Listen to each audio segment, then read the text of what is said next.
আল্লাহর ক্ষমার দিকে ছোট, আল্লাহর জান্নাতের দিকে ছোট। যেই জান্নাত ছোট নয়, যেই জান্নাতটা সংকীর্ণ নয়, যেই জান্নাত হলো আকাশ জমিন বিস্তৃত। সুবহানাল্লাহ। উইদ্দাত লিল মুত্তাকিন। এই জান্নাতকে আল্লাহ তাআলা মুত্তাকিদের জন্য তৈরি করেছে। কাদের জন্য? আপনাদের জন্য তৈরি করেছে। আলহামদুলিল্লাহ পড়েন।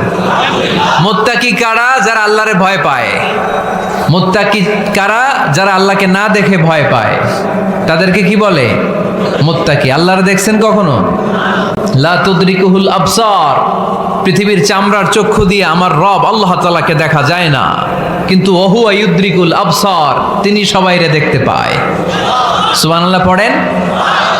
তিনি আমাদের দৃষ্টির অন্তরালে, কিন্তু আমরা তার দৃষ্টির অন্তরালে কশ্চিনকালেও কখনো এক মুহূর্তের জন্য যেতে পারি না। মুত্তাকিনদের জন্য তিনি এই জান্নাতকে তৈরি করেছেন। এখন এই মুত্তাকিন কারা? সেই মুত্তাকিনদের পরিচয় আল্লাহ তাআলা এই সূরার ভেতরে দিয়েছেন। আজকে এই চমৎকার রজনীতে কিশোরগঞ্জের এই তাফসীরুল কোরআনের প্রোগ্রামে মুত্তাকিন কারা এ ব্যাপারে সামান্য কিছু ধারণা নিয়ে আমরা বাড়িতে ফিরবো ইনশাআল্লাহ। বলেন।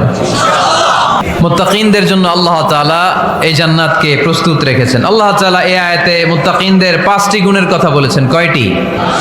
সবাই বলেন আওয়াজ করে, কয়টি? এই 5টি গুণ আজকে আমরা জেনে যাব মানার উদ্দেশ্যে। কিসের উদ্দেশ্যে? ওয়াজ তো এখন ইউটিউবেও দেখা যায়, ঠিক কি না? ইউটিউবে ওয়াজ দেখা সহজ না?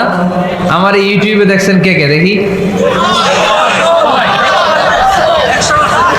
সবাই দেখছেন? ঠিক আছে, হাত নামান। আলহামদুলিল্লাহ পড়েন।